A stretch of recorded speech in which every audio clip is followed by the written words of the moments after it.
Bienvenidos, gracias el público que tiene la paciencia de esperarnos, pero hoy empezamos puntuales. Damos inicio a 2 días de unas jornadas que vamos a tratar de analizar si existe un lenguaje de la manipulación o si el propio lenguaje ya es una manipulación, y para eso pues contamos con 2 personas que hablaremos luego un poco de su biografía, que vamos a llamarles lo que se dice ahora, expertos en el lenguaje de la comunicación. Los más expertos de todos. Exactamente. Esta es una iniciativa de la Asociación Colegial de Escritores de Cataluña y lo patrocina Cedro. El lenguaje de la manipulación pues queda así un poco pomposo, pero nosotros hemos querido en nuestra asociación de escritores pues abordarlo desde un punto de vista, por un lado, no académico, pero sí conceptual, por parte de Josep María Català, que es catedrático emérito de la Facultad de Comunicación de la Universidad Autónoma de Barcelona, ha sido también director del Máster de Comunicación de Documental Creativo en Barcelona, tiene muchos ensayos relacionados con su profesión, el último de ellos creo que es La complejidad y el barroco, el arrebato del sujeto, que tiene también bastante que ver con esto. Un libro que yo lo he leído porque creo que sigue muy bien el hilo conductor de lo audiovisual, el poder del audiovisual, que es El murmullo de la imagen, que aconsejo leer, y muchos otros libros que se pueden encontrar fácilmente. También cultivas la narrativa. Poco, pero sí. Clandestinamente. Clandestinamente, que he visto que la has quitado también del catálogo que tienes. Bueno, la cuestión es que él nos hablará desde ese punto de vista, que es el lenguaje audiovisual, qué poder tiene para manipular una idea y hacer que el que lo ve o el que escucha pues no sea capaz de saber identificar esa manipulación. Y por otro lado tenemos a Pepa Roma, que es periodista, que es escritora, que ha trabajado muchísimo. Aquí su biografía. Muy bien, se lo dices, Eugenia, pero que tened en cuenta que Pepa Roma ha trabajado desde a pie de obra y sabe muy bien el lenguaje de la manipulación, cuáles son los entresijos. De hecho, empecé a sacar su currículum online yo misma y me cansé, porque tiene un currículum que yo le dije a Pepa, mándame un resumen de tu currículum.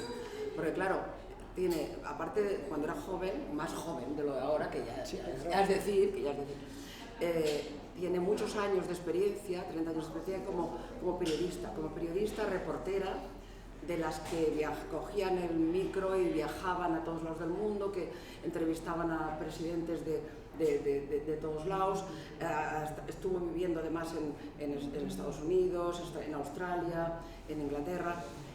Ha entrevistado a todo Kiski. Claro, es diferente la experiencia que aporta ella, que es la experiencia del reportero directo, a la que puede aportar José María, que es la de la teoría, del concepto de la comunicación. Entonces, bueno, además, en el caso de Pepa también, pues tiene un montón de libros, Pepa Roma, ¿no? Son un montón de libros publicados, muchos de ellos novela, la mayoría casi, bueno, aunque también varios ensayos. Yo tengo un par de ensayos tuyos. No, la mitad, más ensayos que novela. Pues más ensayos que novela. Yo pensaba que no. No, la mitad, no sé. A ver, entre ellos hay un premio Azorín de novela, el premio Andalucía de novela de 1997, el Azorín, que era del 2011, esta última novela, Una familia imperfecta, que ha sido traducida, en fin. O sea, y además tiene un premio, el premio Itaca de la Universidad Autónoma, porque ella también es de la Universidad Autónoma, ¿no? Y yo creo que de la Universidad Autónoma es donde hemos sacado las 2 personalidades que pueden ayudarnos más hoy a entender cómo funciona el mundo de la comunicación, ¿no? Que es un mundo muy complejo y del que es fácil desencantarse, ¿vale? Pues sí. Entonces, bueno, ahí es donde empieza quizás. Vamos a empezar a ver qué nos explicáis y si podemos salir de aquí con un mínimo entendimiento de cómo funciona la manipulación y el uso, en este caso, José María, el lenguaje audiovisual, tú dices en El murmullo de la imagen, que tiene un poder expansivo por encima del lenguaje porque lo potencia. Y claro, eso significa que probablemente para fines muy interesados, sean políticos, económicos, fundamentalmente políticos, el uso de las técnicas audiovisuales para no convencer, sino manipular, que hay una pequeña diferencia, porque cuando convences estás usando unos argumentos que al otro ya le estás diciendo que quieres convencerlo de tal idea, mientras que la manipulación permanece opaca y das unos mensajes que, digamos, que el que está viendo ese documental audiovisual o esa imagen o ese anuncio no es capaz de captarlo. Entonces, por favor, explícanos cuáles son esas técnicas audiovisuales y si realmente implica la misma técnica audiovisual un engaño por sí misma. La imagen ha tenido siempre muy mala fama. Es decir, ya desde tiempos de Platón, la imagen ha sido siempre como una especie de subproducto artificial.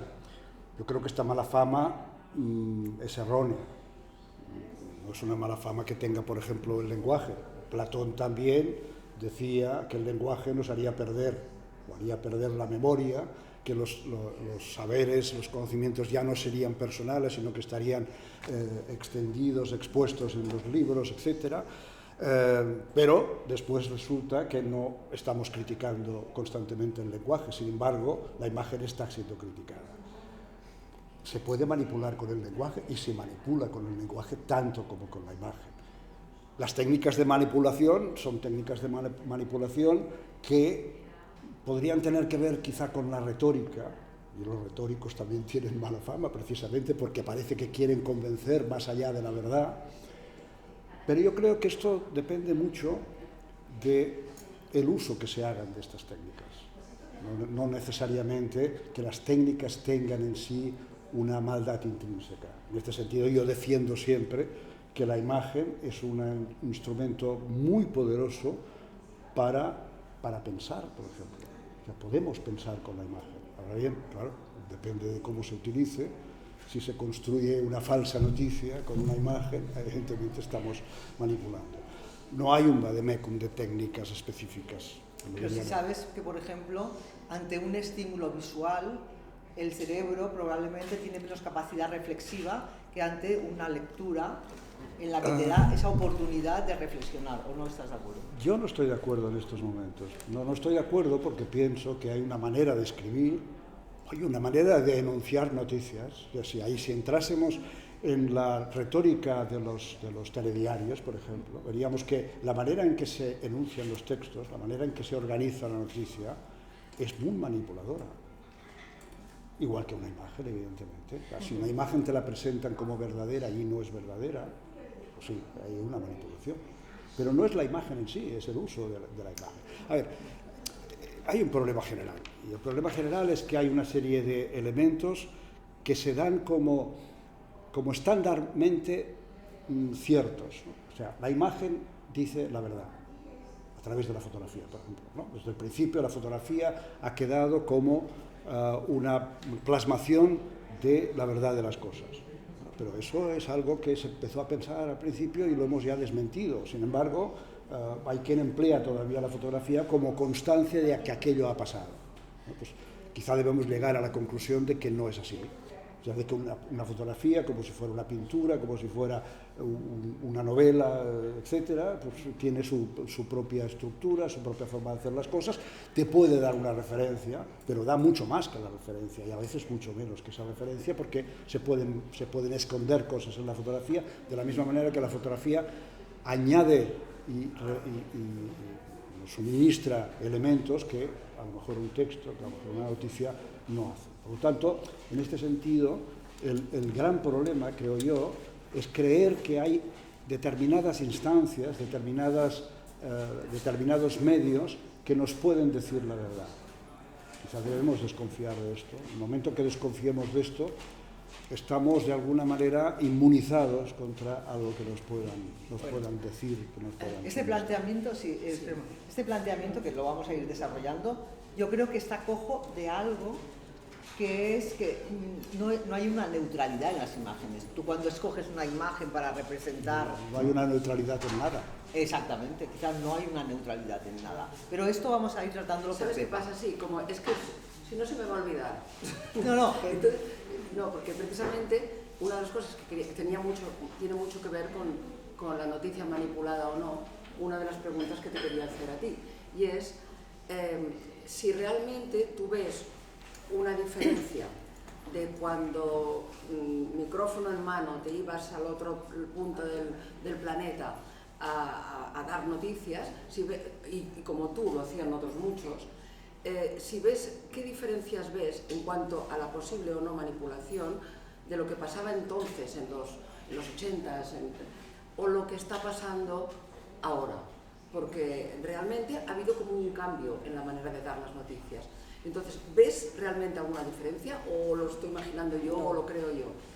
Que soy mayorcita. Veo una diferencia radical en la forma de informar. En la forma de informar. Sí, yo estudié precisamente también en la Autónoma, ahí me formé como periodista y luego en los primeros periódicos pues en Telexpress y tal. Y era una época en donde realmente se llevaba de forma muy tajante lo que eran los principios o el lenguaje o los códigos por los que debe regirse un periodista a la hora de construir la noticia, a la hora de informar, a la hora de ir a un sitio a informar o incluso entrevistar a una persona, ¿no? A un personaje. Y veo que esos códigos hoy no existen, están saltados todos por los aires en todos los aspectos, ¿no?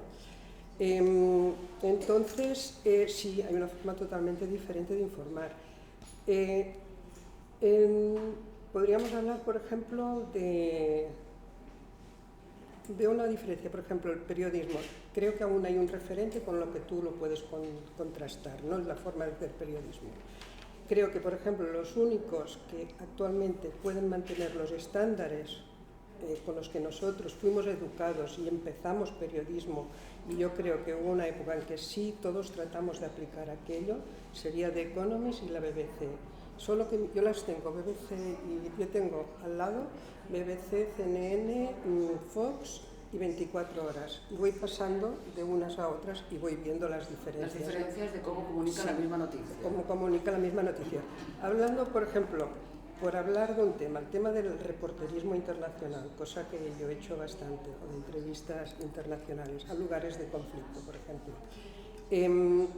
Si miramos, por ejemplo, cómo ha cambiado, ya no solo lo que... Cuando yo he ido a un sitio, para empezar, eran los 80, cuando yo hacía reporterismo internacional, hacer grandes conflictos, pues yo qué sé, pues el fin del apartheid, el golpe de Estado en Filipinas, conflictos en el mundo árabe.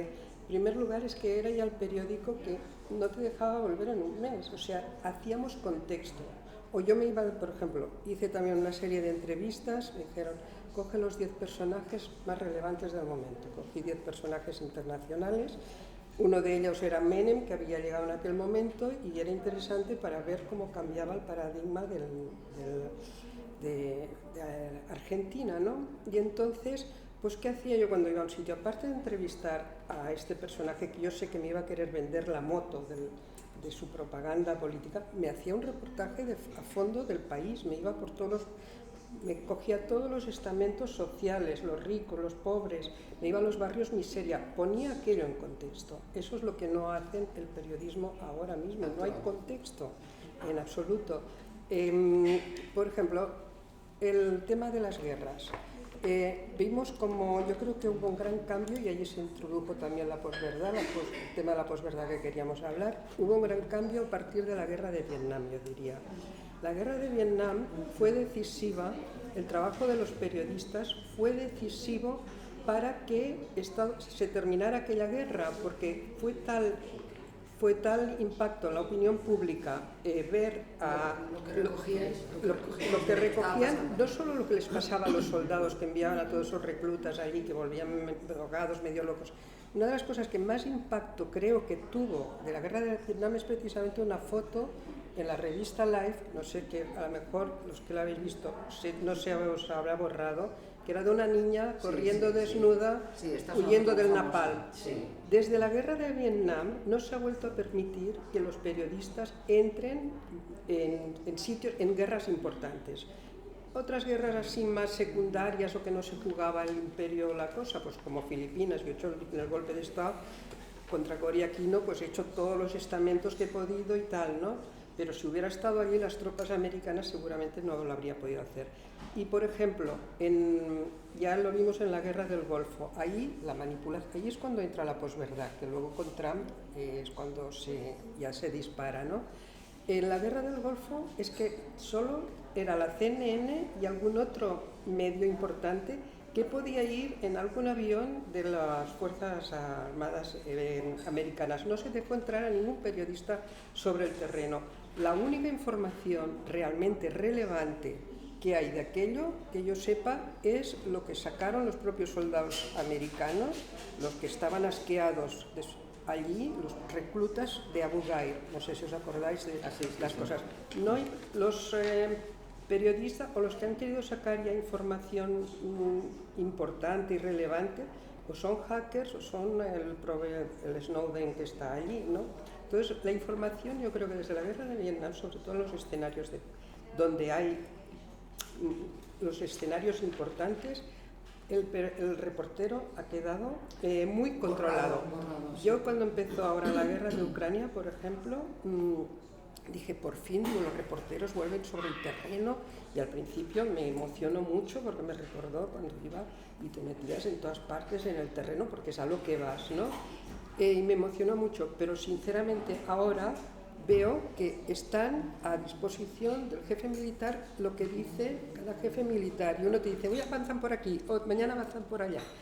Ya no sirven para nada esos reporteros, y lo siento mucho porque no están poniendo nada en contexto, no están hablando con la población ucraniana, no están recabando puntos de vista ni posiciones diferentes, no están recabando si alguien quiere la paz y si ha escuchado, no hay contexto para nada, de tal manera que, bueno, ahora mismo hay encuestas muchísimas que hablan precisamente de ese descrédito de la prensa que ha caído. Hay cifras, la prensa y las instituciones. Ahora en Estados Unidos, por ejemplo... Sí, pero es absurdo, si no pueden, no pueden. No, o sea, si no les dejan, no les no, dejan. pero no solo que no les dejen, es también la forma que...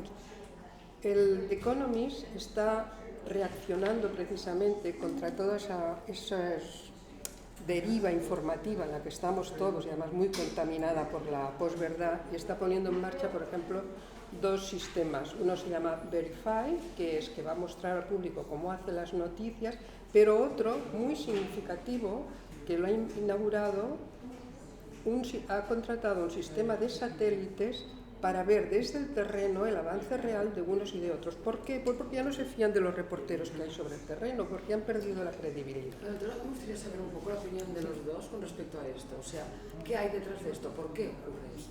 Pues porque hay una agenda hecha y nos dan las opiniones y los hechos.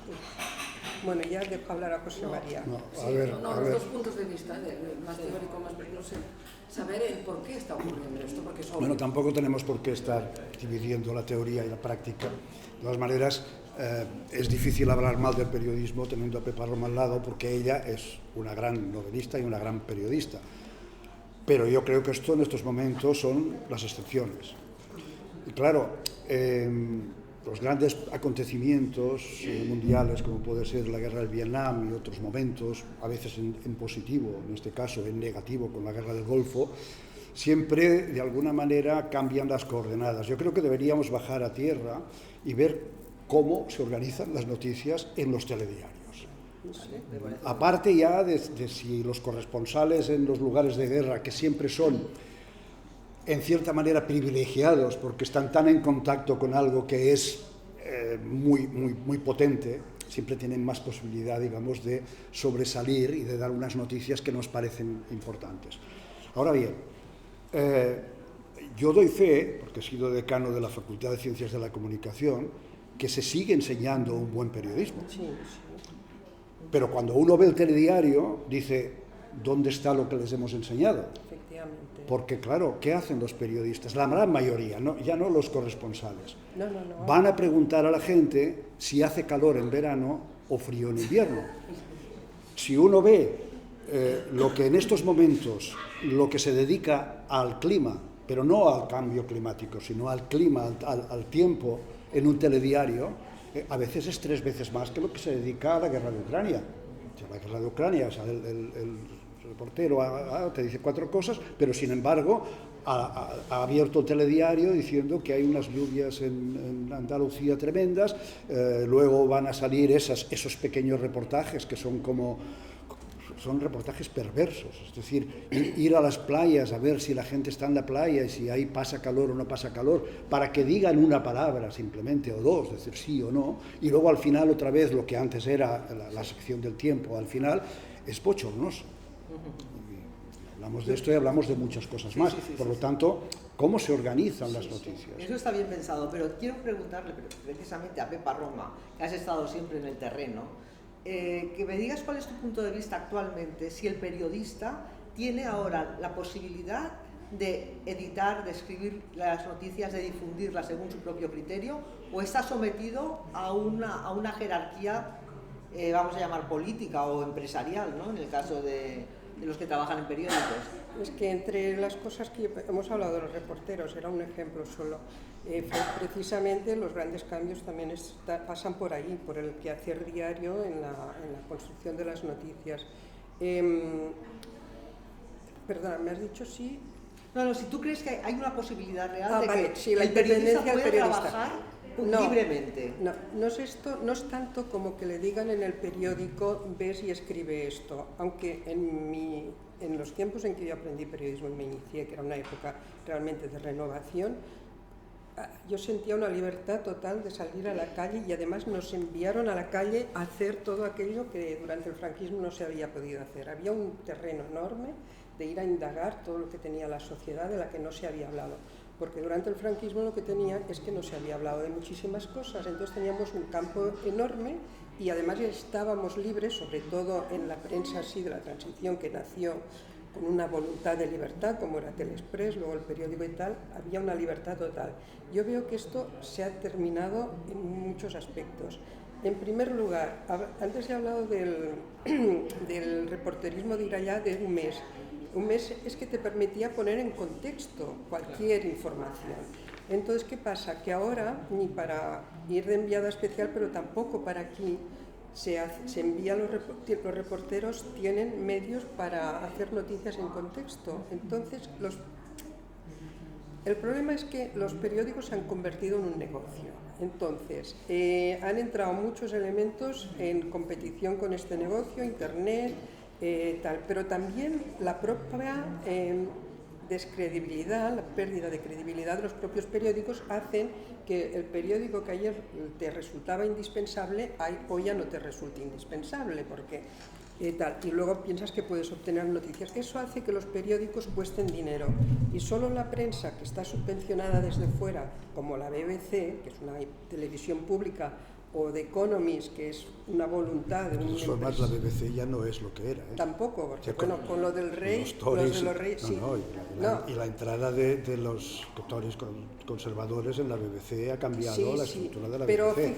Claro, veníamos, digamos, de una institución tan perfecta en cierta manera, que por mucho que la hayan rebajado, está muy por encima de otras, pero no hoy de no voy a decir que sea perfecta, pero en comparación con lo que hay, que es la de formación ya total, sí. Una cosa importante, por ejemplo, podemos ver, bueno, eso ya es otro tema, pero sí que es un elemento importante para tener en cuenta.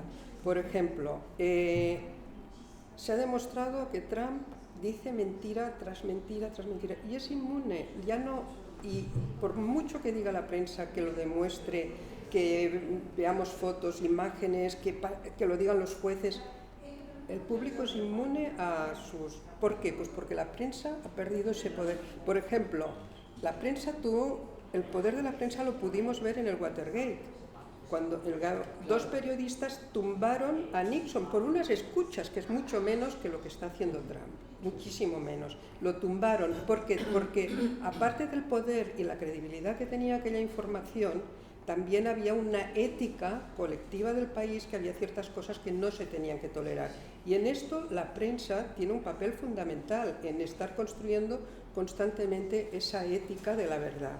Eso se ha perdido en Estados Unidos y luego podemos analizar por qué, pero se ha perdido y ahí tenemos a Trump. En Gran Bretaña, fijaros, por ejemplo, ahora mismo está el tema de Boris Johnson. Y Boris Johnson, por decir mentiras, ha sido incluso borrado del Parlamento. ¿Quién ha sido creo que la prensa ha tenido mucho que ver en el ir exponiendo, y lo ha expuesto sin condenas, sin gratis, no diciendo qué malos Boris Johnson, no. ¿Por qué? Pues porque esa misma credibilidad le da un poder para mantener una ética colectiva. ¿Por qué la prensa inglesa no actuó igualmente cuando Boris Johnson promocionó el Brexit? Es decir, Sí, también, claro, también. hay momentos, Hombre, hay no, momentos pero... en que Sí, se bueno, actúa. A ver, yo José estoy de acuerdo. María, no yo quiero estoy- defender a la prensa inglesa, quiero, No, quiero no. señalar la pérdida de poder y de credibilidad de la prensa por una serie de vicios que se están, y también en la prensa inglesa, por supuesto. Claro, pero, porque se actúa según... sí, a ver, pero aún mantiene más. las noticias... Y además no toda la prensa inglesa, hablo de dos medios en concreto. Claro, las noticias porque si te tienen vas a lo dueño. amarillo. Digamos que las noticias tienen dueño, desde siempre. Veamos la película de Orson Welles, Ciudadano Kane. Evidentemente, es decir, ahí había ya una gran manipulación, había un gran magnate que tenía la prensa. No digo que siempre haya sido así, porque no, porque es evidente que ha habido una tradición que se ha ido perdiendo. Pero hombre, vamos a ver, y no vamos a los periódicos, vayamos a los medios de comunicación en general, sobre todo en la televisión. ¿Qué tenemos? Tenemos, por un lado, la empresa o la industria. Luego tenemos el medio. Es una cuestión tecnológica, muchas veces, puede ser televisión, puede ser prensa y tal. Tenemos los periodistas ahí. Y luego tenemos el público. Porque claro, el público está siendo manipulado por la prensa o por los medios, pero tampoco es exactamente todo así. Hay un autor americano, Snyder se llama, me parece, que tiene un libro sobre la tiranía. Lo primero que dice es: primera regla, que no te ofrezcas tú al poder antes de que el poder te lo pida. En el sentido de que, es verdad, ya estamos de tiranía, pero no es necesario tiranía, en general. Es verdad que hay una gran cantidad de gente, y en Estados Unidos esto se ve claramente, que están dispuestos a dejarse convencer por Trump. O sea, que también es... El gran problema de la comunicación, ya desde el principio, es que se ha entendido linealmente, desde arriba abajo. Es decir, la empresa influye en los medios, influye en los periodistas y influye en el público. Así es también, pero también es verdad que hay un ecosistema en el que hay relaciones hacia arriba y hacia abajo. ¿Cuál es el problema con Trump y con Berlusconi? Cuidado con Berlusconi, porque son personajes que reflejan claramente la perversión del sistema comunicativo actual. Que eran dos personajes, son dos personajes, porque Trump todavía está allá, Berlusconi ha muerto, que cubrían todos estos estamentos. Eran empresarios, controlaban el medio desde el punto de vista tecnológico y a la vez controlaban los periodistas y en cierta manera estaban muy cerca del público, porque le ofrecían al público lo que querían. ¿Y eran políticos? Y eran políticos, exactamente, porque encima de todo esto está la política, ¿no? Me he olvidado de decir que en este ecosistema está la política, que tiene una relación muy estricta con la empresa. Entonces, claro, cuando sale un personaje así, que domina toda la estructura, es tremendo, es tremendo. Entre esto, prácticamente no bueno, hay y nada que de hecho, claro, nos podía extrañar mucho que un personaje tan populista como Berlusconi en su entierro, la gente llorara y la gente de la televisión. Sí. Esto no deja de ser como un sentimiento de abducción de un personaje que tiene un carisma, en este caso podríamos decir negativo, pero que es capaz de atraer. Claro, porque hemos llegado a un punto en el que las ideas, incluso la ideología, son menos importantes que las emociones. Exacto. Y lo que están controlando los políticos y los medios a través de esto son emociones, básicamente. Yo creo que ahí está el punto, la clave de bóveda de todo el asunto. Que ahora recibimos una información, y la información ya sabemos que es un negocio, recibimos una información que apela a nuestras emociones. Y aparte de todo lo que significa Internet, de una frenética cantidad de noticias continuamente, que no nos da tiempo a reflexionar, y yo creo que ahí es cuando se ha abierto el coto de una gran manipulación, porque tú hablabas de que ahora el periodista, el reportero de guerra, no le permiten el contexto. En la guerra de Ucrania lo estamos viendo. O sea, lo has dicho tú perfectamente. ¿Qué sabemos de la guerra de Ucrania? Que a lo mejor avanzan 50 metros, 100 metros, pero esto no es una información que a quien le interese la guerra pueda analizar qué está pasando realmente. Y esto adobado con toda una serie también de falsedades, de posverdades. de falsificaciones. Tú me has preguntado antes, que no terminaba de contestar, en qué si el periodista se siente ahora manipulado o no, ¿no? Yo creo que indirectamente está el mismo manipulado por las circunstancias, ¿no? En el sentido, bueno, como es un negocio, por ejemplo, ya no hay reportajes ahora mismo, en el sentido clásico del término. Reportaje es ir a indagar un tema y eso significa todas las posiciones y todos los ángulos de ese tema. Eso significa varios días de investigación y trabajo. Ahora se resuelve todo por Internet, entonces por eso la inteligencia artificial va a terminar eliminando al periodista, porque es refrito sobre refrito, pero no hay el añadido, que es lo que es el periodismo en sí, que es el ir a constatar, indagar y dar constancia de algo. Eso cuesta dinero y no se hace. Cada información, no quiero volver a sacar la prensa británica, pero lo quiero poner como contraste, y es lo que hacíamos aquí, porque nos guiábamos por esto. Por ejemplo, me contaban en The Economist, es que cada información está hecha por al menos 7 u 8 personas y lleva 2 semanas por lo menos, pues porque hay un experto, porque hay el editor, porque hay 3 sobre el terreno que indagan diferentes cosas y tal. Yo no digo que haya que llegar a tanto, yo hacía los reportajes pero estaba un mes en Sudáfrica y tocaba y hacía una cobertura de todo lo que era Sudáfrica, quiénes quieren el fin del apartheid, quiénes no. O sea, no eran solo los negros, había negros que querían el apartheid, no había negros, pero blancos, pues unos sí y otros no. Los ingleses querían el fin del apartheid porque querían hacer negocios con el resto de África. O sea, había muchos tal, ¿no? Muchos elementos allí que se jugaban, pero necesitas tiempo y entonces eso no lo tiene el periodista ahora porque cuesta dinero y las redacciones lo envían. Yo lo he visto también como directora de comunicación, porque aparte de periodista sobre el terreno, he sido 2 veces directora de comunicación en 2 ministerios en el gobierno. Y yo veía también cómo vienen los periodistas a hacer la información. Cuando la regla del periodismo, cuando tú haces periodismo, es cuando hay una rueda de prensa, tú puedes ir para ver qué tiene que decir aquella la empresa o quien sea, pero tú a partir de ahí vas, indagas y contrastas, no das. Y yo veía que van allí, cogen la nota y luego la firman. Eso es el periodismo que se hace ahora. No hay... luego, falta, también lo vemos en todas las redacciones, la gente con experiencia... se ha liquidado en todas partes y ha quedado en las redacciones gente muy barata, sin experiencia, sin maestros. Yo no habría sido una periodista si no hubiera tenido en los primeros periódicos donde entré, como Telexpress, pues a maestros que estaban allí y me decían, oye, ¿y esto lo has preguntado? ¿Y esto no? Pues aquí falta este elemento en esta información, o si la noticia te la has puesto al final, lo que es... Yo he tenido maestros, Huertas Claverías, que a lo mejor a muchos os suena, sí, claro. Pues era yo he aprendido internacional haciendo local, precisamente, porque es quien te enseña a rastrear en la sociedad y poner luego aquello en contexto. Pues si tú no tienes ya en la redacción gente formada que tiene detrás un largo bagaje y que lo va transmitiendo, eso es como el oficio de zapatero. Los oficios son oficios que hay una transmisión. Eso ya no está en los periódicos, desgraciadamente, porque se ha despedido a toda esta gente que costaba dinero, que tenía experiencia, y no hay expertos. Por ejemplo, antes pues en las secciones de economía de los grandes periódicos pues había un experto para esto, para lo otro. Desde luego The Economist tiene 200.000 expertos para cada cosa, y entonces, porque cuesta dinero. Y entonces, ¿qué pasa? Que la información que recibimos está ya hecha por otros, no por el periodista, aunque esté firmada muchas veces por el periodista, porque es una información que no está contrastada con otras fuentes y viene directamente de lo que te ha dicho el que ha hecho la rueda de prensa. Eso por un lado.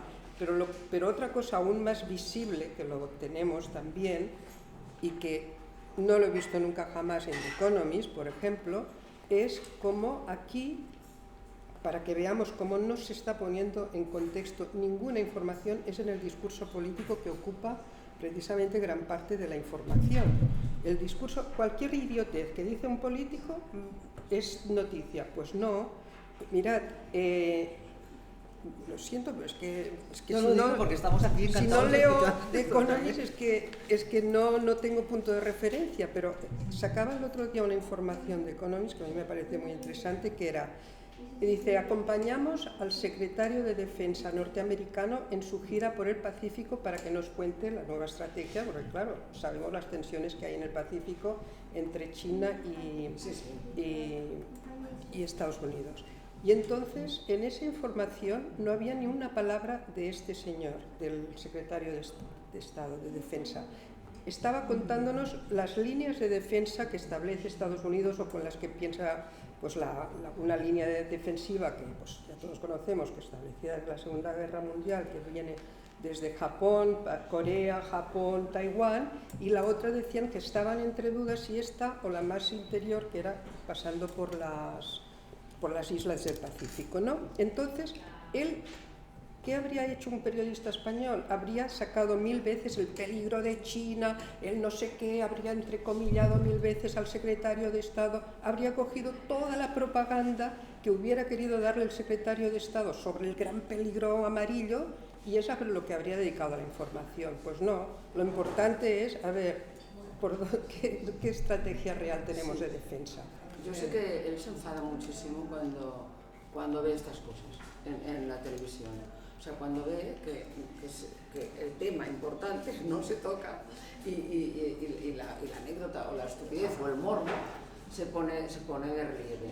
Entonces, ¿y qué está pasando? ¿Qué ha pasado para que esto ocurra? Y si ha sido o no paulatino, porque es que me estáis hablando de un cambio paulatino. Y eso es brutal, es brutal. Una cosa, por ejemplo, que yo encuentro que es aberrante, y lo vemos ahora en esta campaña, y eso están copiando los métodos de Trump todos, de la posverdad. Claro, es que todos están insultos. Si os fijáis, todas las declaraciones de los políticos que hemos visto desde las elecciones municipales y hasta la campaña de ahora son para deslegitimar el resultado de elecciones, porque están deslegitimando unos a otros la creación de todos los gobiernos. Si tú deslegitimas un gobierno que se está haciendo dentro del juego democrático, te guste o no te guste, porque a mí no me gusta Vox, pero es un partido legítimamente democrático, pues si está pactando con el PP y tiene mayoría absoluta, ese es el juego democrático, y puedes decir que no me gusta y que pone en peligro esto y lo otro, pero bueno, pero tú no puedes deslegitimizarlo. El otro día oía, por ejemplo, a una portavoz socialista diciendo que el PP era un sinvergüenza porque era apoyar la violencia contra las mujeres por el hecho de pactar en Murcia. Pues perdona, primero que es mentira, no está apoyando esta política, está pactando un gobierno con Vox. Entonces, cuando tú empiezas a deslegitimar el proceso político, el juego político, tú estás deslegitimando, bueno, es que están deslegitimando los resultados, y eso todo el rato, y además la prensa lo está fomentando porque lo utiliza para reclamo, para vender. A mí me parece perverso, y lo hacen todos, a derecha, izquierda, en medio y en todas partes. Pepa, pero fíjate, José María, o sea, por lo que el retrato que estás haciendo de la situación nos está diciendo que hay una degradación de la información patente. Si a esa degradación de la información, del lenguaje, digamos, político, le añades también fuera de contexto imágenes que son especialmente elegidas también para potenciar ese mensaje, estamos haciendo algo tremendo, que es provocar una desafección del ciudadano, porque claro, podemos ser todos muy tontos y que la manipulación ejerza su poder sobre nosotros, pero también llega un momento que la gente se da cuenta que le están mintiendo de una manera reiterada y que se está utilizando un lenguaje que, como tú has dicho, deslegitima la política. Crea también una sensación de falsificación de la realidad.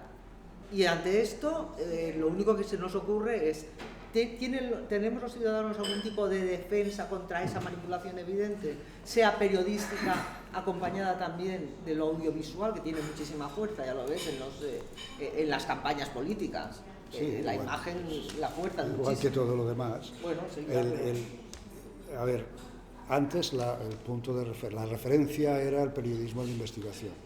Y el periodismo de investigación se hacía, digamos, de forma eminente cuando había una investigación, pero incluso el periodista de sucesos de alguna manera actuaba como un periodista de investigación. Sí. Es decir, permeaba toda la estructura. Eso ha desaparecido. No hay periodismo de investigación, excepto en algunos casos que siempre es alguna cuestión interesada para construir una determinada investigación. Pero normalmente, es lo que has dicho tú, no es solamente que vayan a una rueda de prensa y recojan lo que ha dicho el ministro de turno y lo digan, es que la mayoría de noticias vienen por agencia.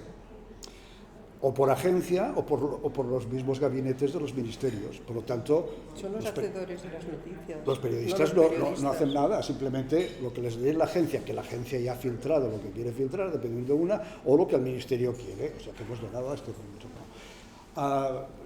Claro, ¿Pero por qué hemos llegado a este punto? Es que esa es la pues, pregunta. Bueno, pues hablemos, no sé, quizá del capitalismo. No, claro, pero... Claro, es una quiero sociedad... decir, ¿Por qué hemos bueno, no es la sociedad, pero es que no es la nuestra. No, es occidental. Es que es Yo creo que occidental. sí. Sí que hay referencias. El New York Times todavía es una referencia, el Washington Post es una referencia, pero yo también me acuerdo que después de la Guerra del Golfo, de la Segunda Guerra del Golfo, el New York Times y el Washington Post se rasgaron las vestiduras de una forma, a mí me parece muy hipócrita, diciendo que lamentaban que durante la guerra no se hubieran dado cuenta de la manipulación que existía. Es decir, por ejemplo, cuando se habló de las armas de destrucción masiva, ellos compraron claramente la noticia. Es decir, que ni siquiera esta gran prensa está inmunizada contra estas infecciones.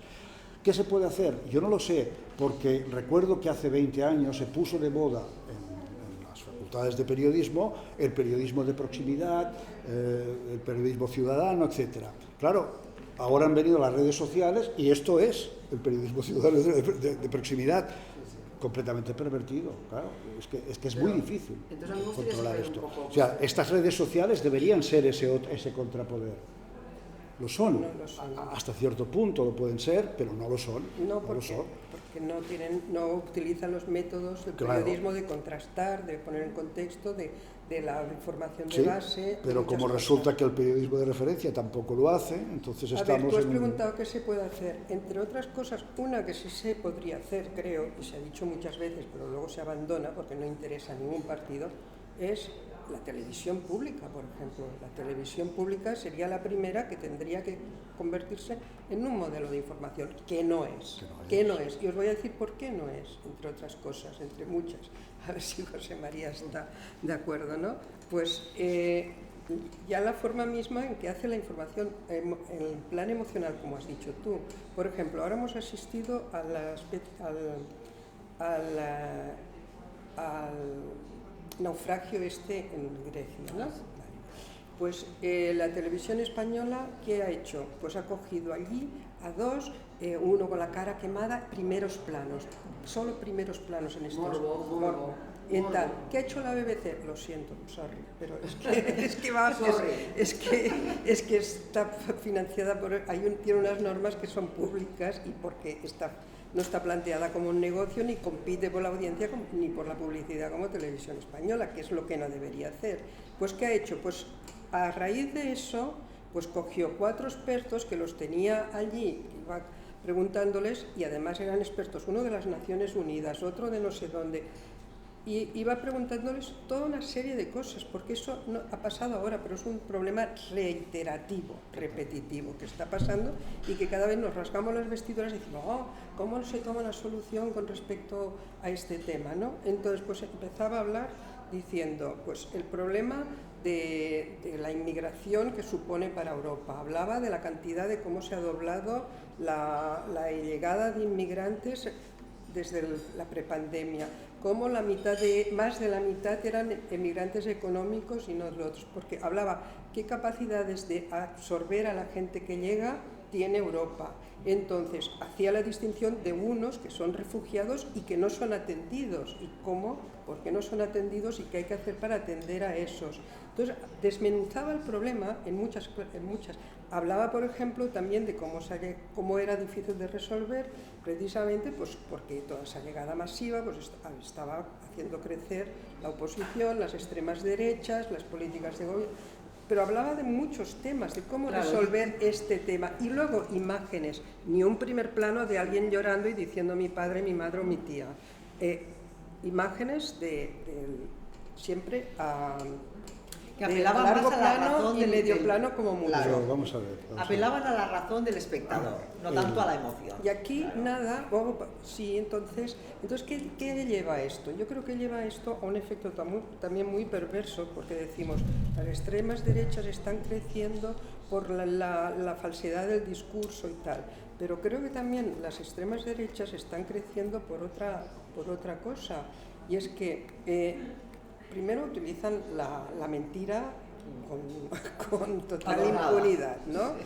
Tal. Pero luego también se aprovechan mucho de las zonas de silencio que mantienen los medios progresistas. Entonces, si tú no estás hablando, si tú dices, no, es que como somos muy buenos, todos para adentro. Pero claro, si tú estás en un barrio que te encuentras hoy salí ayer alguien con la casa ocupada por unos marroquíes desde hace un año, que no sé qué, encuentras un barrio degradado, tu casa ocupada para alguien de fuera, que además están vendiendo drogas a tu lado, que tu hijo va a un colegio que porque hay inmigrantes que no hablan la lengua, tiene retrasados. Sí, muchos factores que se sienten desamparados. Entonces, como nadie quiere hablar de eso, porque no es políticamente correcto, ¿qué viene? Pues viene la extrema derecha, que además tienen el discurso de la provocación, porque bien que les funciona, porque la provocación apela a la visceralidad, al cabreo, y cuantas más zonas tú tienes, más bolsas tú tienes depauperadas por esta situación, pues más crece el apoyo. Es que no solo porque les engañan, es porque dice, viene alguien y habla de lo que a mí me pasa o de lo que a mí me interesa, y entonces, ¿qué pasa? Que el problema con un inmigrante se convierte en odio a todos. ¿Y quién? Pues tenemos a la extrema derecha, que es el que nos hace caso. Entonces yo creo que también esas zonas de silencio establecidas por los medios, que es lo políticamente correcto, de ciertas cosas no se puede hablar, está creando también eso, está contribuyendo a que otros se aprovechen para sacarlas de contexto. Un descontento que además, en Francia se ha votado a la ultraderecha. ¿Quiénes? Los que antes votaban a los comunistas. Sí. Porque eso que has dicho me parece muy cercano a la verdad o a la realidad. Que son zonas obreras que antes votaban comunistas, se sentían amparados en esa ideología, fraternidad, ayudas, luchar por la cuestión social, mientras que ahora la izquierda ha tomado un papel de indiferencia o de no querer implicarse. Y no extraña, por ejemplo, que en barrios obreros, como puede ser Badalona o como puede ser, en Madrid, Vallecas, pues voten a la derecha. Y yo creo que aquí sí que hay un problema. Pero esto ya sería un debate político. A ver. Estamos No, ahora dentro de 5 minutos abriremos... Estamos teniendo un debate que es un debate ideológico, porque lo que estáis diciendo aquí se podría contrarrestar absolutamente desde el otro lado, y es algo que no voy a hacer yo. Hay un gran debate en Estados Unidos con la pregunta de si la prensa y los medios pueden ser objetivos. Había un reportaje objetivos. Había un reportaje hace una semana o dos en El País que me parece muy interesante, que venía a reflejar esto. Es decir, periodistas en Estados Unidos que dicen que en realidad ningún medio puede ser objetivo. Y yo lo trasladaría a los periodistas. Puede ser objetivo un periodista. Es decir, en el momento en que se pone a hablar, puede dejar de lado todo lo que siente, lo que sabe, lo que no sé qué, o simplemente no tiene más remedio que ponerlo. La respuesta es no pueden ser objetivos. Quizás sería mejor que no lo fueran, porque este mito de la prensa objetiva permite que se cuelen una serie de tendencias y noticias porque la gente confía en aquel medio. Quizás sería mucho mejor que abiertamente, lo digo yo, que tuvieran que mentir, porque el problema aquí no es la mentira o la verdad, es la honestidad. O sea, lo fundamental es ser honesto y no decir mentiras. Si luego se dice la verdad o no se dice la verdad, esto ya es mucho más complicado porque las verdades son muchas. Pero en cambio, uno sabe perfectamente que miente y por lo tanto, Trump sabe que miente. Y eso es un problema de Trump, no es que se equivoque o que diga una cosa que a lo mejor piensa, no, es que miente y sabe que miente. Por lo tanto, la prensa y los medios no pueden ser objetivos, sería mucho mejor que declarasen sus intenciones. Es decir, nosotros lo hablamos desde este punto de vista, somos honestos, evidentemente, buscamos los contrastes, que los contrastes tampoco quiere decir vamos a dar voz a unos y a otros, porque eso no va a ningún lado, esto es colocarse en el centro. Y si observáis la estructura de la mayoría de programas de tertulias, por ejemplo, que es donde se supone que se debate. Fijaros cómo están estructurados. En el centro está siempre la presentadora o el presentador, ya sea Ana Rosa Quintana o ya sea Ferreras, cada cual defendiendo su lado, ¿no? Está en el centro, y a un lado están los de la derecha y los de la izquierda, o aunque estén mezclados, es igual. Ella en el centro, o él en el centro, automáticamente representan la equidistancia y la objetividad, y se supone que unos dicen una cosa y unos dicen la otra, pero detrás está la construcción de la cadena. Hay una gran diferencia entre lo que defiende Ferreras en La Sexta de lo que defiende Ana Rosa Quintana o lo que defiende la gente de Antena 3, por ejemplo. Bueno, es decir, la estructura le da la sensación al espectador de que está ante algo, ante un programa que se cuadra. Sí, un juez imparcial. Es un juez imparcial, no existe. Entonces, una y otra vez yo creo que la solución está, evidentemente, en la educación. Ya no sé si esto es una utopía, ¿no? Pero quiero decir que la gente esté lo suficientemente formada para no dejarse convencer, para pensar, porque me lo dice el gobierno, no es verdad, porque me lo dice Ferreras, no es verdad. No quiere decir que sea verdad, quiero decir, no es que quiero decir que mienta, quiero decir, porque me lo diga un juez, no quiere decir que sea verdad. Entonces, simplemente cuando me lo dicen, lo pienso, lo calibro yo, hago yo de periodista, busco la información, si no me la dan en este lado la voy a buscar al otro, y empleo este sano escepticismo. Exacto. Y ese sano escepticismo es el que me inmuniza, digamos, contra la posibilidad de manipulación. Porque la manipulación va a existir siempre, pues es que ha existido en tiempos de Grecia. Es que quizás ahí está la cuestión, educarnos en un sano escepticismo. Claro.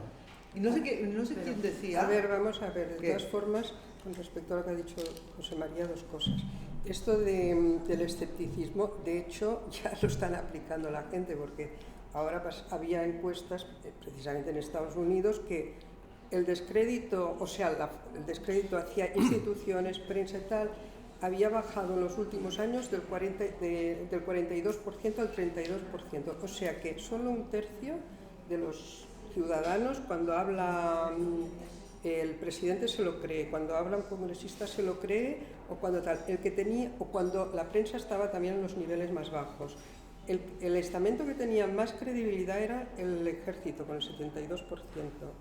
Creo que, porque lo ven objetivo, que hace sus cosas. Creo que en Europa, especialmente en España, ha habido también estudios parecidos y viene a ser lo mismo, también una descredibilidad. O sea que el escepticismo ya se está empleando y creo que es una de las causas precisamente de que se hayan caído en picado la venta de periódicos, que la crisis de la prensa es muy grande. Luego, con respecto a la primera parte, yo creo que precisamente el periodismo es el entrenamiento, sabe muy bien que como la objetividad no existe, y desde Henry James sabemos que todo depende del punto de vista, que la verdad es una cosa construida según el punto de vista, precisamente si el periodismo tiene razón de ser es porque es un oficio que ha entrenado al periodista o a unas personas X para distanciarse, para mirar aquello como si fuera un científico. No lo logra, por ejemplo, y para eso existen una serie de normas y de reglas. Si tú entrevistas a la derecha, te guste o no te guste el de la izquierda, automáticamente te corresponde contrastar lo que dice uno con el otro. Hay toda una serie de normas, hay todo un código, ¿no? Un código profesional que entrena, y eso no solo lo lees, es un entrenamiento diario. Cuando tienes un maestro en el periódico, te lo va señalando y te lo va haciendo entrar en vena, porque tienes que ir modificando tu quehacer diario con respecto a ese código. Y ese código, pues yo lo he aplicado, y es un poco como el científico, yo lo comparo un poco al científico que se entrena o sabe que no puede contaminar lo que está investigando, lo que está mirando. Pues el periodista, el verdadero periodista, el que se entrena en una redacción, se entrena para hacer eso, para distanciarse y mirar el objeto de análisis y de información como algo ajeno a él. Y es lo que puede hacer. Evidentemente, siempre habrá una recámara detrás de él, pero para eso existe una serie de normas de qué hacer también. Y entonces no se aplican, volviendo al principio, veo que se han saltado por los aires todas esas normas de principio a fin. Y ese es el periodismo que tenemos ahora. Yo veo, Bueno. yo no sé, quizá también por mi formación y todo eso, pero me da la impresión de que aquí hay también una cuestión que está como disminuyendo, que está como menguando en todas las profesiones, que es la de la creatividad. Parece una tontería fuera de lugar decir esto, pero me da la impresión de que a nadie se le ocurre, a ningún periodista recién salido de la universidad, se le ocurre a ver cómo enfocar este asunto. A ver, voy a dejar suelta mi manera de crear, de ver, para ver cómo enfoco este tema, ¿no? Por mí mismo. O sea, hay una especie, es como que se ha perdido esto, que se ha perdido la creatividad. Entonces, a mí me da muchísimo miedo la inteligencia artificial en este sentido, porque va a acabar de catapultar, o sea, de darle, de matarla completamente. Si quedan algunos individuos, algunos periodistas que digan, bueno, a ver, este dice dice lo otro, voy a ver cómo yo mismo, cómo lo veo, cómo lo quiero enfocar, cómo tal, y ser, pues eso, creativo, o sea, poner su punto de vista en marcha, su enfoque en marcha, pues la inteligencia artificial puede acabar con ello del todo. O sea, es como peligrosísimo. Yo no sé cómo veis el futuro, pero para mí la gran pregunta es esta que nos espera con la inteligencia artificial. Porque estamos otra vez en lo mismo. Claro, si demonizamos todo lo que sale nuevo, automáticamente nos quedamos sin nada. O sea, la imagen es peligrosa, los medios son peligrosos, la inteligencia artificial es peligrosa. Claro, si se utiliza de esta manera, sí. Es decir, si hemos llegado al punto en que la gente normalmente no está acostumbrada a pensar, ni tiene muchas ganas de pensar, claro, es que esto es el problema. Entonces la inteligencia artificial está ya para sustituirnos. Sí, claro. Pero si por el contrario utilizamos la inteligencia artificial para seguir pensando, es decir, si la hacemos nuestra servidora, no tiene ningún problema. Ahora, claro, las inercias son las inercias, claro. Tal como estamos viendo, lo más probable es que pueda pasar lo que tú estás diciendo, ¿no? Porque va a ser mucho más fácil que en lugar de darle a un periodista que dé un tema, simplemente se lo pones en el chat GTP y te saca un personaje, y esto lo están haciendo. La mala prensa lo hará. Claro, sí, lo harán. Casi bueno, para ir acabando, por si alguien quisiera hacer alguna pregunta, sí. porque a las 8:10 tenemos que salir de Este aquí. tema da para días. Yo diría, para hacer una síntesis, que sería necesario volver otra vez al código deontológico profesional, que los periodistas lo tuvieran muy claro, y al mismo tiempo también comprender que las empresas periodísticas maltratan al empleado, que es el periodista, porque en unas condiciones laborales, muchas de ellas, les es difícil salir adelante. Eso por un lado. Y por tu parte, creo que es muy adecuado estimular ese escepticismo, pero inteligente, el de saber contrastar, valorar, reflexionar y extraer tu propia conclusión de lo que te están diciendo. Claro, porque respondiendo a lo que decía Pepa, es verdad que esas estadísticas también las he visto yo, que la credibilidad que puede tener la prensa es muy baja en todas partes. Me preocupa mucho que se crea, el contraste sea que se crea en el ejército. O sea, eso ya no me va bien, porque eso no quiere. Entonces resulta que el escepticismo no existe, porque si los que no creen en la prensa han pasado la credibilidad al ejército, aquí algo no funciona. Es decir, que no han dejado de creer en la prensa o en los presidentes de gobierno por escepticismo, sino porque no responden a aquello que quieren saber. Si les preguntas si, por ejemplo, a muchos, si creen en la Fox, seguramente subirá la credibilidad. Si les preguntas si creen a Biden, dirán que no. Pero si les preguntas si creen a Trump, dirán que sí. Es decir, ahí ese caldo de cultivo sigue estando ahí, ¿no? Y por lo tanto estas estadísticas, como siempre, las estadísticas son números que se tienen que interpretar. Bueno, y que como decían uno de los grandes sociólogos, que las estadísticas son las grandes mentiras, porque es verdad que se ponen y se cocinan, muchas veces esas estadísticas se cocinan, porque es verdad que la creencia en un estamento como es el militar, pues te deja un poco, la verdad, flipando, ¿no? Porque dices, bueno, ¿dónde está esa credibilidad? Cuando también obedecen a un interés. Es como si eres aficionado a la música, te gusta la música militar. Tiene algo que ver. De que es importante, si alguien quiere hacer alguna pregunta, porque se han tratado temas súper bestias. Solo una cosa que añadir de que lo has preguntado, de lo que has dicho, la inteligencia artificial. Solo de añadir o decir que los grandes periódicos en estos momentos, el incendio de grandes periódicos que es Le Monde, internacionales, que precisamente están debatiendo y poniendo códigos dentro de sus redacciones para el tema de inteligencia artificial. Y luego, por ejemplo, una de las cosas que ya se ha decidido, por ejemplo, de Nacho, es no utilizarla, prohibirla dentro de su información para las imágenes, ¿vale? O sea, prohibido la utilización tal. Y decir que la inteligencia artificial simplemente está redoblando lo que ya está pasando con Internet, que es que los periodistas la utilizan, es muy útil Internet, es muy útil si lo utilizas como documentación, como fuente de documentación. Cuando yo me iba a hacer reportajes me iba al archivo y me atiborraba documentación. Ahora tengo Internet, es una fuente magnífica. Ahora, si tú haces la información exclusivamente en Internet, ya estamos. Ya no es una buena información. Y lo mismo con la inteligencia artificial, redobla, yo diría, lo que te hace Internet. Déjame decirte algo con respecto a las imágenes, otra vez. Yo estoy utilizando, no el chat es para texto. También es curioso que está siendo más famoso el chat texto, sí, que no Stable Diffusion o Midjourney, que son las que crean imágenes. La mayoría de imágenes que me está sacando a mí, claro, depende mucho de lo que le preguntas, son imágenes extraordinarias, no tienen nada que ver con la realidad, no son fotográficas, me está sacando imágenes que parecen de la vanguardia pictórica. Por lo tanto, hay una posibilidad de creatividad. Claro, si tú le pides que te muestre a Trump siendo detenido por la policía de Nueva York con una fidelidad fotográfica, etcétera, te sacará esto.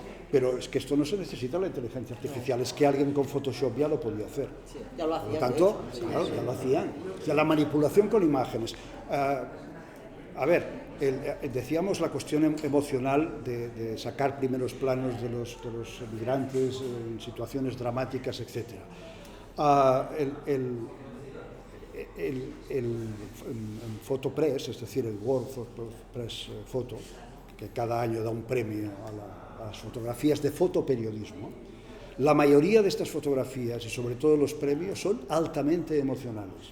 Tratamiento del color, tratamiento de los gestos, repasad los últimos años. Bueno, yo no estoy en contra de esto, cuidado. Lo que estoy diciendo es que no es necesario ni ir a la inteligencia artificial ni ir a una cadena de televisión que hace algo así sin la calidad artística de los otros, porque las fotografías son muy impactantes. Bueno, algo está pasando, es que tampoco podemos demonizar las emociones, que las emociones están allá y la gente tiene emociones. El mundo es complejo y el problema es que estamos examinando el mundo desde un punto de vista muy simple, sí, desde los medios, nosotros, cualquiera. Pensemos en esta complejidad, y la complejidad significa trabajo de pensar, que cuesta, y la gente prefiere no hacerlo, trabajo de construir, etc. Esta es la salida. Si estamos buscando que haya algo absolutamente limpio, que sea absolutamente verdadero, que sea el representante de aquella realidad, caeremos en la trampa, y se nos manipulará muchísimo más porque creeremos que esto es posible. Sí, bueno, perfectamente. Vamos a si alguien quiere hacer alguna pregunta. Sí, un breve comentario personal, no es para entrar en el tema, pero el profesor habló un poco del tema de la ideología, ¿no? Y yo estaba estudiando bastante los temas de estos cambios sociales que se están generando en varios países de Iberoamérica, ¿no? España, Colombia, Venezuela, Chile, México y otros países que no están en tanta turbulencia. Y un poco la conclusión que he sacado es que en esos países falta, o lo que está, puede que sea causa de todo lo que estamos comentando, una de las causas, pero lo que está faltando es la renovación de los pactos de las élites, ¿no? En el planteamiento de cuál es el proyecto de Estado que queremos, de España, de Colombia, cuál es eso. Los pactos que se hicieron, el de la Moncloa, el de Punto Fijo, el de Chile, el de Colombia, con la constituyente allá, se vencieron, otros fueron los actores, hay actores nuevos, y habría que, tal vez esa inestabilidad de pensamiento en las élites genera esas cosas, ¿no? Sí, bueno, es que el conflicto de las diferencias, además en Latinoamérica, de las diferencias de los diferentes gobiernos es tremendo. Esto es todo un problema. Sí, esto es todo un problema. Pero la pregunta que quería hacer, ante tanta avance de las redes sociales, de que lo que enseñan en la universidad a veces no se aplica, los intereses, etc., ¿dónde queda entonces la libertad de expresión? Tenemos libertad de expresión ante esa lluvia, esa tormenta de... Claro, Aquí hay dos cuestiones. Es que esto no lo hemos tocado y es un tema... Bueno, la libertad son dos cuestiones. La libertad de expresión, es verdad. como la posibilidad que tenemos de decir lo que pensamos, o la libertad de expresión porque estamos determinados por muchísimas cosas, son distintas. Y creo que la libertad de expresión en muchos países existe. Lo que ocurre es que, claro, somos realmente libres, teniendo en cuenta que tenemos una influencia extraordinaria de los medios, etcétera, etcétera. O sea, son dos problemas distintos, ¿no?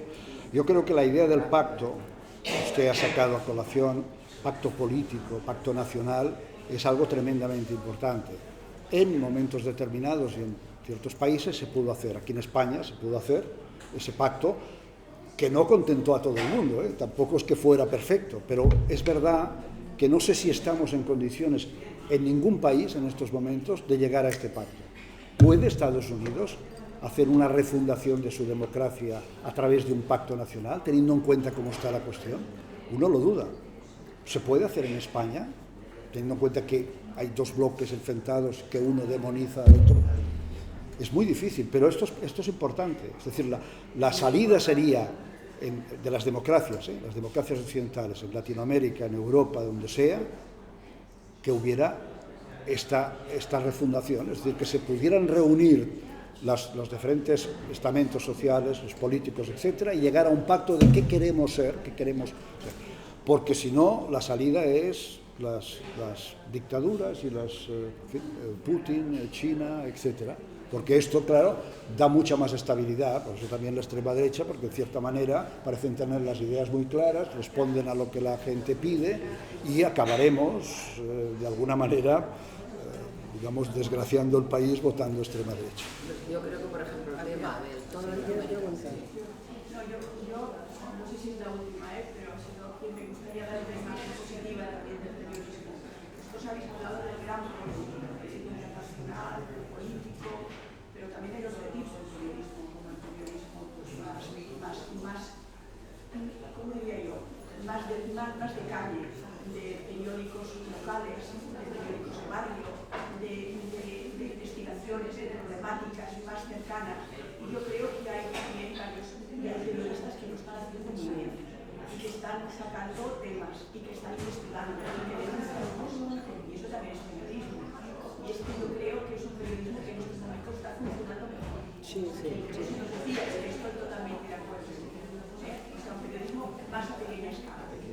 Eso también es verdad. Es una pena. Porque no está condicionado no está planteado como negocio, sino que está planteado mucho como voluntarismo. Yo conozco, esto no hemos hablado, es que el periodismo no lo hace solo a veces, que se hace aquí en muchos boletines, esto no lo hemos tocado, pero si te fijas detrás, casi siempre hay un periodista de la vieja escuela que trata ahí de continuar.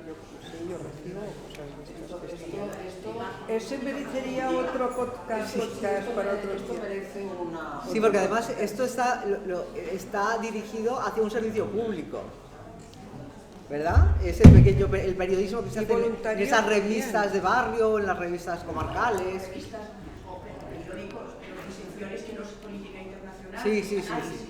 ¿no? Denunciar cosas, por ejemplo, el ejemplo de los pederastas de la Iglesia, eso ha sido una investigación durísima, pero que ha dado muy buenos resultados, que ha levantado al fondo desnudos. Eso lo ha hecho periodistas jóvenes, temas de desahucios, cantidad de temas más más normales, por decir algo, no de gran política, y es un periodista de esa gente. Sí, no son los periódicos de masas. Hemos hablado aquí más bien del periodismo de masas, de las televisiones, de los periódicos de gran alcance, que ahí sí que yo pienso que al convertirse... Sí, pero un tema que desde luego es para elogiar a esos periodistas que son capaces de ir tirando de la manta, como has puesto el caso de los pederastas, ¿verdad? Del colegio de... Es que creo que, mira, del público han surgido dos temas que valen en sí una jornada. Uno es Latinoamérica como ejemplo de los dos extremos y de que unos consideran que el periodismo es de izquierda, los otros consideran que es de derecha, y hay los conflictos que hay porque está toda la diversidad del mundo ya metida, porque en Latinoamérica es que hay de todo, Y el otro es esto, el periodismo más sencillo, más local, que es el que aún se sostiene pues, como la honestidad, que antes se enseñaba como imprescindible para el profesional. Si me permites, otro tema importante que también se está investigando a nivel de chicos jóvenes y sobre todo por internet, las restricciones de internet, todo el tema de mecanismos. Tarragona tiene un aire contaminado y hay muchas industrias contaminantes, por ejemplo, sin ir más lejos, Tersa, que es la incineradora. Hay un grupo de periodistas que son gente que cobra por pieza, que está haciendo unas investigaciones y está publicando unos temas que luego no tienen ninguna repercusión, desgraciadamente, a nivel administrativo, pero que están haciendo una labor importante, porque de alguna forma también están concienciados a la población. Bueno, os tengo que decir aquí, presentar a Marta ya, porque es una experta, como veis, que es periodista también, que estudié con ella, y por eso está aquí. O sea, que sabe de qué habla Marta, porque ella misma ha sido... Pero es una pena que a este nivel local, que estemos tan contaminados por todos los efectos enormes de manipulación de las grandes y que los pequeños no tengan la repercusión. Bueno, pero a veces también se ganan pequeñas batallas con los pequeños. Bueno, van creando todo un estamento de... Sí, bueno, si os parece, Bueno, ¿alguien quiere preguntar algo más? No tenemos más tiempo. No tenemos más tiempo. Hemos prometido que al cuarto dejaríamos la sala. Así. ¿Nadie más? Pues muchísimas gracias por vuestra asistencia y mañana seguiremos con el periodista Aquí nuestro Soto primer Ibars, que público, hablaremos. no tenéis nada que preguntar. La libertad de expresión. Bueno, si hay más preguntas, se da para una más. Bueno. Pues muy bien, muchas gracias. Gracias.